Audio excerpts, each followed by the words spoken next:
makes me wanna fall in love with you. It makes me wanna fall in love with you.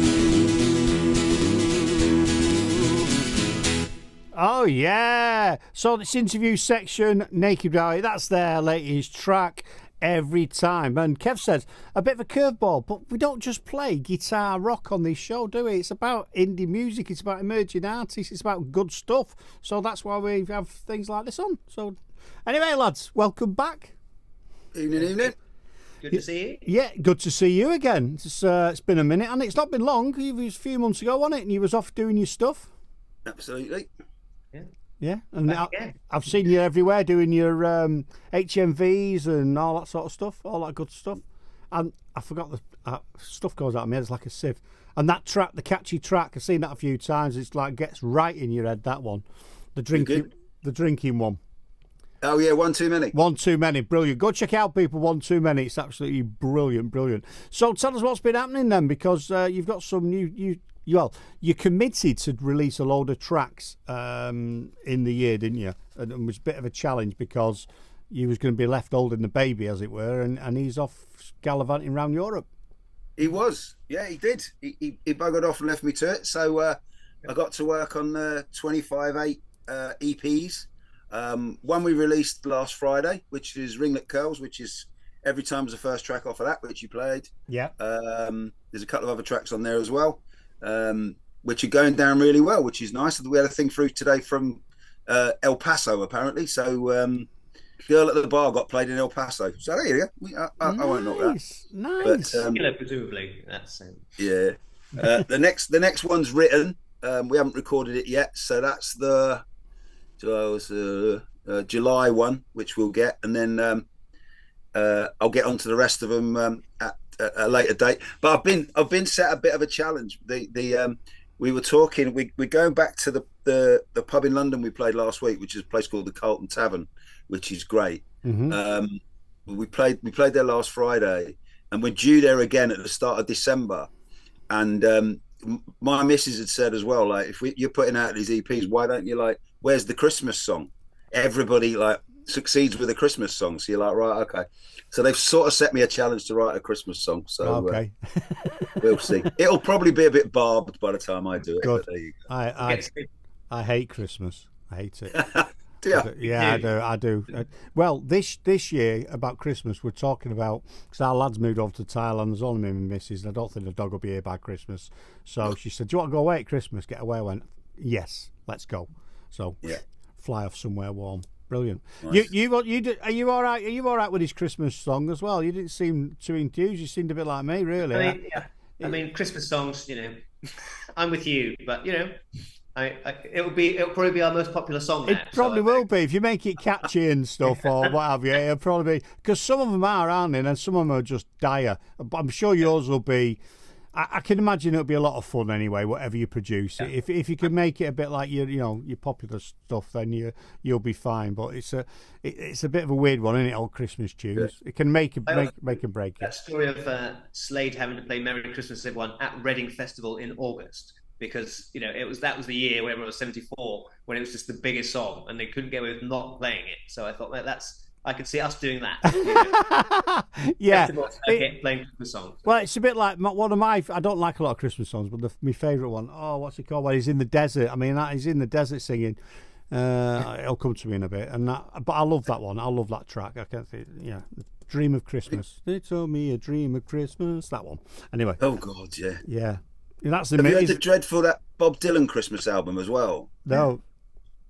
That's terrifying, man. That's awful, isn't it? It's amazing. Sorry, Bob, if you're watching, but yeah, that's horrible. That one. Yeah, I like my favourites. There's a Dropkick Murphys Christmas track about this. That's the something about that's what Christmas is like where I'm from, and it's about how horrible the grandkids are and how horrible the kids are and the family and stuff like that. So yeah, brilliant. I know people love it, but I just hate it because it's the worst time of the year. Dark, cold.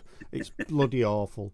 You're buying shit for people they don't want, and I don't know. Anyway, one of those things. Bar humbug, people. It's sun's cracking, the flags outside. Yeah. Let's enjoy. Let's enjoy. So, how was your tour then, round with Chesney and what have you? Any good? Yeah, it was good. Yeah, it was all right. Thanks. Yeah, no, pretty good. We did Europe with James Blunt, which was fantastic. Nice, I love him. Well. Yeah, he was really good guy. And then Ches's UK tour. When we got back, we just finished that. The last couple of dates were postponed because he'd doing something else, which some other rubbish. Something. So we've got a couple of days to go, and then festival season begins, and back to it. So piling in all the NWI stuff that we can. So that's which is good, and you both you look good together, work well together, and we like your stuff. And like I say, it's people probably expect on the show it's all indie music or rock or what have you, but it's not all that. We do other stuff as well, so predominantly it is, and I like it. It's nice. You tune. I mean that was we said it on last time. You can't really hide behind that track because it's basically raw in it with the music. You just got your guitars playing, haven't you? Really, you've not got much more than that, and your vocals. Yeah. So you've got nowhere to hide with it. It's good. It's good. Yeah.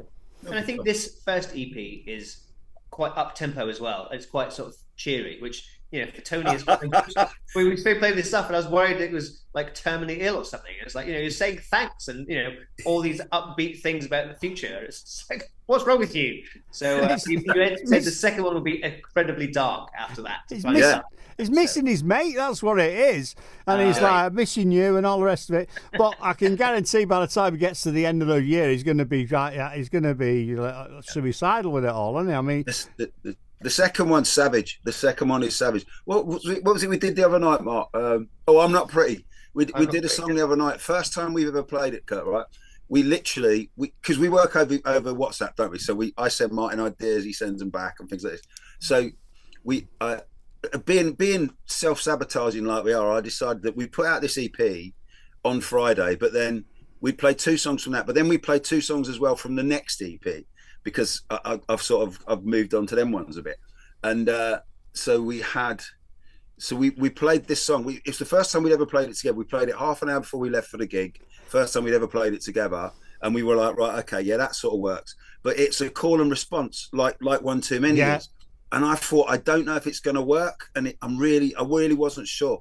And it was like the main line is, I say I'm not pretty, and they say, but I'm prettier than you. And I was like, well, I don't know if this is going to work. And we did it. We started up. We explained it before, and they hit it from the first chorus, which was absolutely magic. So on the socials, there's like the last chorus at the moment, and they are literally bellowing it back at us. So nice. So that one's worked really well. So we're happy with that. I think the audience participation and getting people involved is. We probably talk about stuff that we talked about last time, but I think it's very powerful because you go in somewhere and you feel part of it. You feel connected to the artist or the band or whoever's on stage, and you want to be involved. And I think it's good when you bring tracks like that when people can get involved. I think really powerful, really powerful. Yeah, 100%. So under Tony, did he not change it before? You'd rehearsed half an hour before, and he's got form for changing it when you get there. Did he not change it and add something else in when he got to the gig? Amazingly, no. He did change one of the other songs. I did change one of the other songs, yeah. We don't have to get through a whole gig of knowing exactly what I'm doing. It's brilliant. I love it. I love it. I love a bit of that. Being a bit wild. It's like me with this show with Janice. She sets it all up and then I mess about with it, and she must drive her insane. But it's the way it is. Kev V must not have been on last time. He said, "What's your influences?" Oof. Well, I don't know if we've got long enough. I mean, there's a lot of things really. When I first started playing guitar, my uncle, he was a big music fan, and he said, you need to go right back to the beginning and understand everything. So you need to learn the blues and then everything forward. He was a massive Stones fan. Wow. So he played a lot of that, and we used to, as I got older, we set up drinking whiskey and listening to all these old blues records, which was great. But he had a really big sort of wide taste in music. So I went back. The first CD I ever bought was Buddy Holly's Greatest Hits, and then you sort of go from there. And as I say, I've got all the Stones records, and then you kind of work it through there. And I was a big Prince fan, and so lots of things. I mean, it's anything. I think we're both quite open to a good song is a good song, irrespective of who does it. So, yeah, you're right. If it's good music, it's good music. And whatever the genre is, there's some genres I don't like, but there's I think there's something in every genre that you can go, yes, I like that. That's really class. It's well done. But that is interesting. Now, getting you to go back to the start, that makes sense because where everything comes from is from there. I think, Rob Levitt used to do a blues show, and he's not around at the minute, but he's a big advocate for the blues, and it's great, isn't it? You know what I mean? There's some good stuff out there. Love it. Mine was I sort of worked my way back. Same sort of thing as Martin, where you'd hear songs that you thought were originals when you were a young lad. You sort of heard. I remember like there's a band I really like called Flesh for Lulu, and I heard that on their first album they did Jigsaw Puzzle, and you think, oh, that's a really good song, and you listen to it, and then when you start reading the sleeve and all this, you realise it was a Stones song, and I was thinking, I don't like the Rolling Stones. What's this about? So you then go back and you find that album, and like 69 to 72 was like absolute gold for the Stones. After that, who cares? But it was absolute gold through there. And then, of course, then you go back to Keith was working with Graham Parsons. So then you end up into the Flying Burrito Brothers, and you're into a bit of country there. And you're like, right, okay. And then I never really got further back into the blues stuff. Like I know Keith Richards went further and further back, and you're like, no, I never quite went back as far as Martin. But as you say, that was my way back. And people covering Van Morrison, like Dexys covered Van Morrison, the Waterboys covered Van Morrison, and you just go, he's a grumpy old man in here, and then you go, oh no, wait a minute, these are the songs, So it's mad, isn't it? It's a bit. You're right. There's loads of different tracks I can think of. One of mine was "Tears of the Clown" by The Beat, and then. I thought that was an original track when I was a teenager. Oh, I love this. My dad's like, it's not, it's a bloody remake. And then you go and listen to the original and go, oh, yeah, okay. There's been a few this last few weeks I've been listening to. And I've introduced my lad. My lad's 22. He's over in Thailand. We communicate all the time. And I sent him an album that my dad used to have years ago, FM. It's from a film. And it's got all sorts of wonderful 70s kind of music on there. I sent it to him. And he replied the day after and went, I had some amazing music to listen to yesterday. Thanks for that, Dad. So there's still people discovering some of those tracks. Do you know what I mean? And it's great. And I think people should dig back a bit more, because you can listen to some of the old music and you think, yeah, this has got a place. It's got a place now. You know what I mean? Yeah.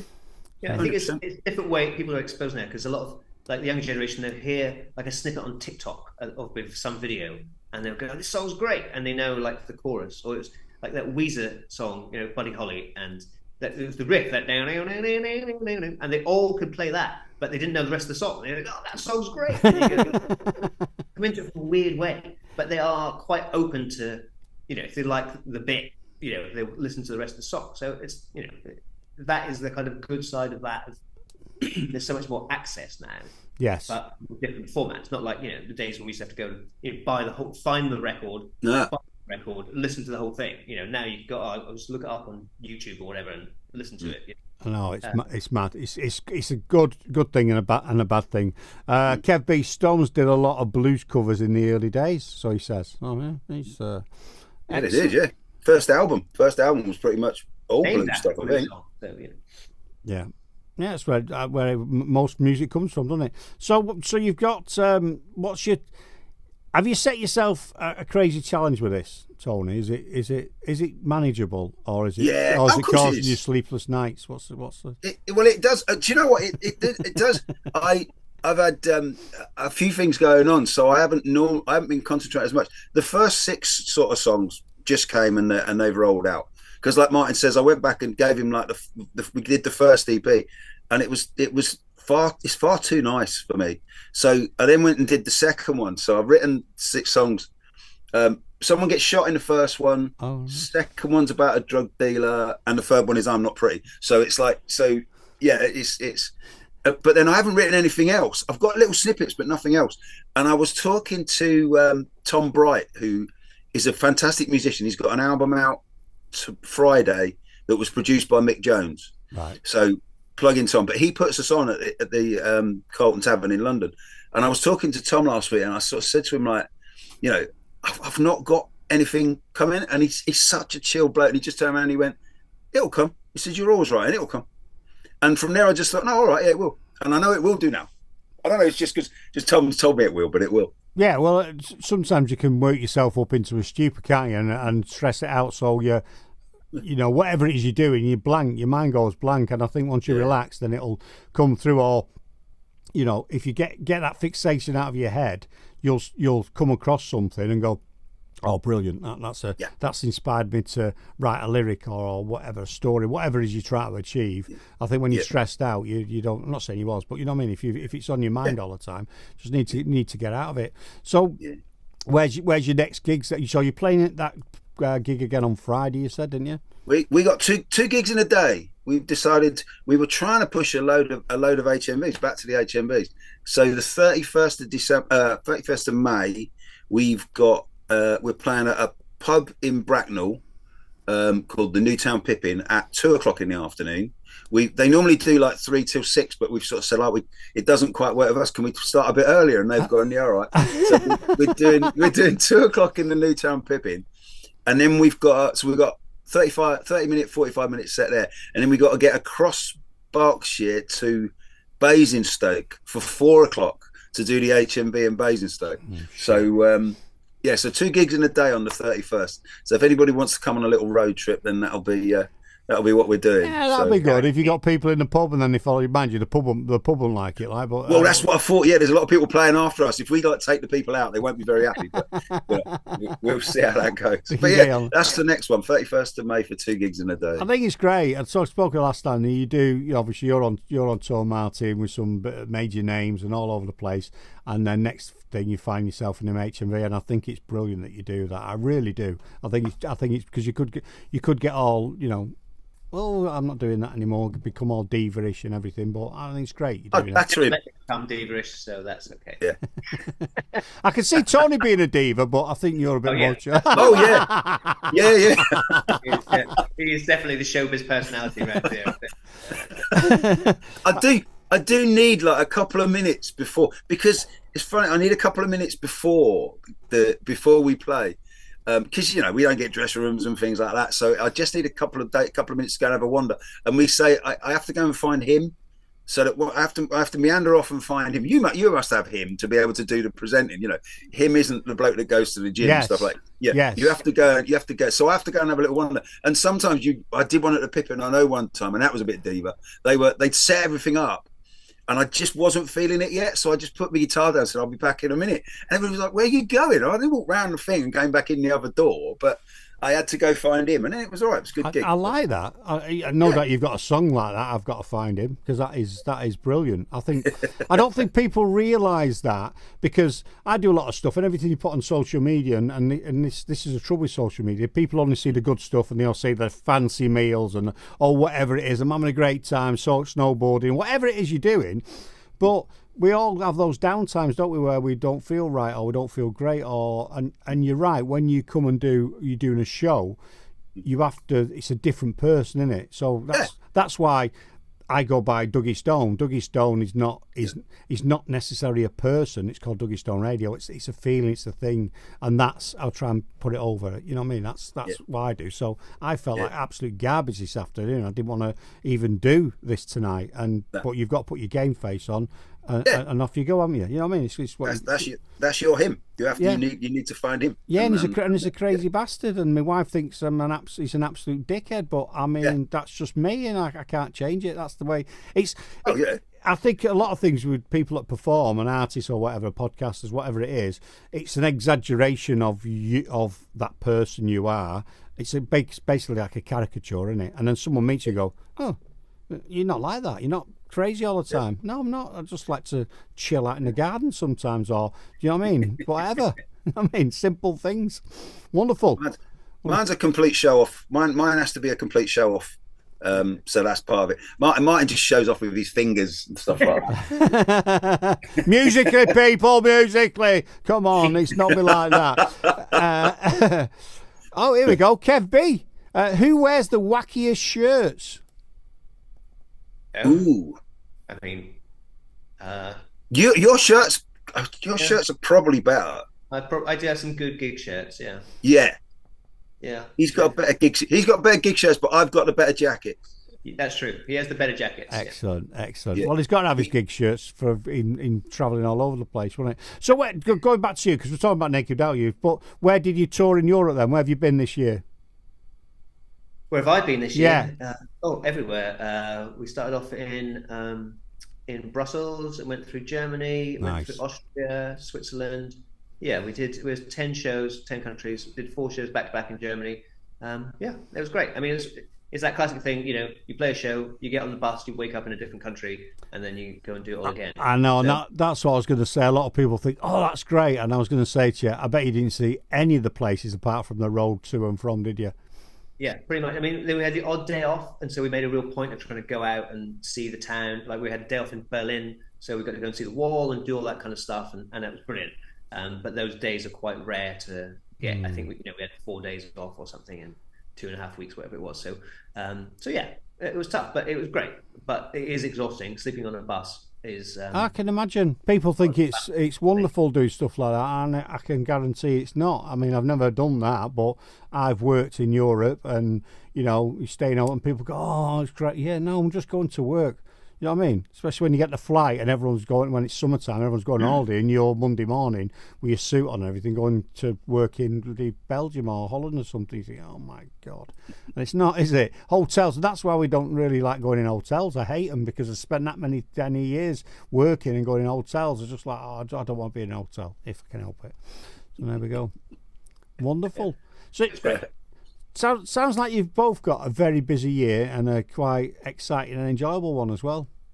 Yeah, it should be all right. Well, not so much as so yourself. You're obviously getting ripped for 60. I've seen the bits. So when do you hit 60? January.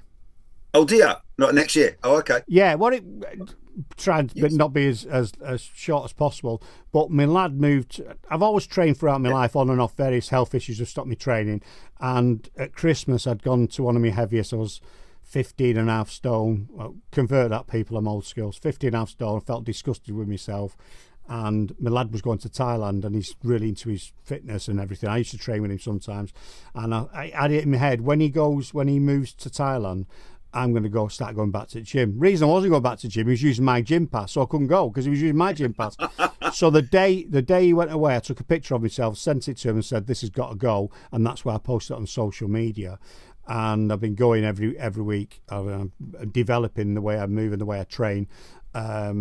So I'm like 3 months in. I've lost 20 pounds, built muscles, come back, feel a lot better. Great. But I've got till January next year to be ripped for 60. So I've only put it out there to keep you going, keep me accountable, keep me motivated, keep me going.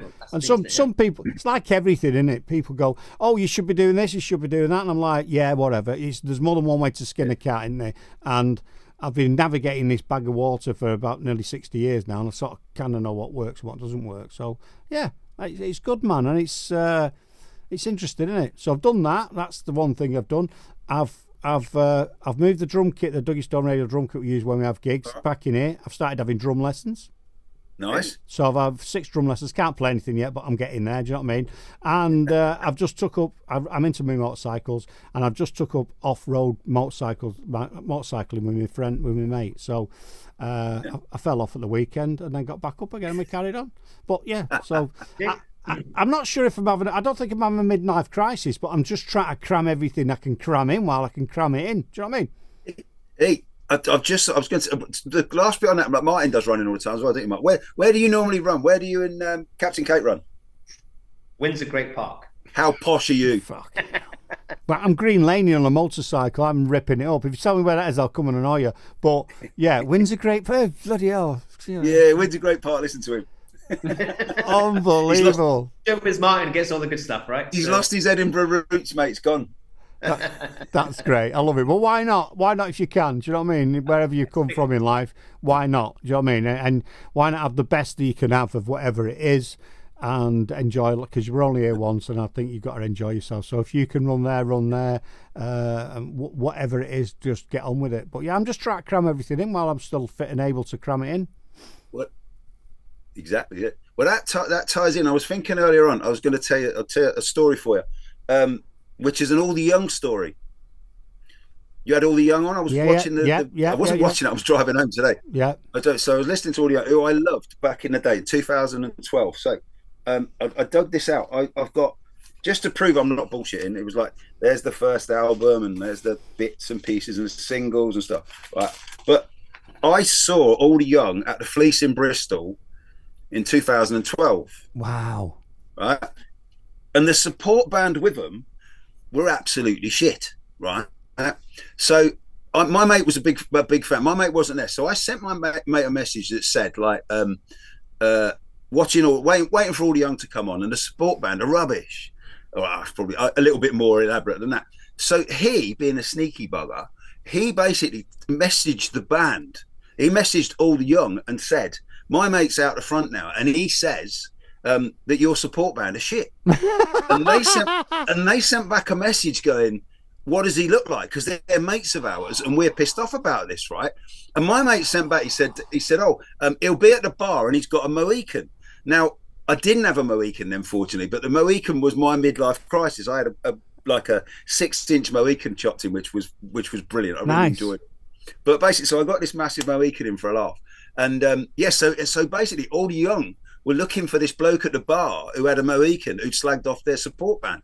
Fortunately, I didn't have it, so I got away with it. But the support band were the 1975. Wow! And they supported, and it was them. They supported them at the thing. Now, of course, so 13 years later or whatever, a few years ago, my 19-year-old, like now she was really into like 1975. And of course, I could do the dad thing. I just turned around and said, "I saw them years ago. They were shit." Oh, how cool is that? Yeah, you have to ask them. You have to ask them about that because they supported them at the Fleece in Bristol. So there must have been like 50 people or something like that. Oh, Jan, we've got to ask it. We've got to talk to him about that, haven't we? And, now they know who it was. They'll be able to find you. Oh, Janice, send him this video, and then. But he's over in Sweden now, isn't he? If I remember rightly. So you're all right. You might be all right. Copenhagen, isn't he? Yeah, that is a brilliant story, and there you go. Isn't it great? I mean, we've gone on longer than we normally do, but we'll carry sorry. on. We'll carry on. Brilliant story. I love stuff like that. But it's like that 6 degrees of separation, how everything's interlinked, isn't it? Do you know what I mean? Like, we've interviewed the band, we've got a connection, you've connected with them, they've done, it's fascinating how things like that connect together. You know what I mean? It's definitely. It's wonderful. It's wonderful. That's brilliant. Absolutely brilliant. Is there anything you want to? Do you want to talk a bit more about the thing before I let you get on with your evening? Promote. You obviously want to be promoting the EPs. So just to recap on it. What is it you're actually doing this year? You crazy fools! Let everyone know what it is. Go on, Mark. So this year it's 4 EPs, 4 3-track EPs every 3 months or so. So 25/8 series. The first one is out now, Ringlet Curls. The next one will be out around about July-ish. And then at the end of it, we'll have a nice 12 songs, probably put it together in an album. But yeah, that's our plan. So Tony needs to go and do some work. Brilliant. And like I said last time, it's not a one-hit wonder. We'd love to come back on because this is a story now. You've got a year, so it would be nice to visit it at some point in the future. Get festival season out of the way, your next one or whatever you're doing near Christmas, whatever it is, let's get you back on and have another chat with you because I love talking to you too. I think you're absolutely wonderful. I like your passion for what you do. I like the way you interact, and you're great to chat to as well. Good, mate. It's nice to talk to you. We'll definitely be back for the Christmas song. Seriously, I'll say this now because I never really play Christmas songs, but I will play your Christmas song. Tell John. Okay. And it will be. Yeah, I normally have a ban on Christmas songs until December, and then they have to finish at the 31st. Gone. And I very rarely play them on my show. Never play really. So, but I'll play yours on this show. Okay. I've got to bloody write it now, haven't I? Yeah, exactly. Yeah. Well, it'll be on this show. Wonderful. Right. Janice says no. Janice, we've got to play theirs. I'm telling you, I don't like Christmas songs, but I'm playing their Christmas song. Janice is saying no. There you go. Anyway, I will let you get on with your evening, lads. Thanks very much. Love you to bits. Lovely. You take it easy, and we'll get on with the show. Cheers, lads. Cheers, Kurt. Thanks, mate. See you soon. See you soon. So that's Naked Without It. Absolutely brilliant, lads. Love them to bits. Yeah, let's keep it going.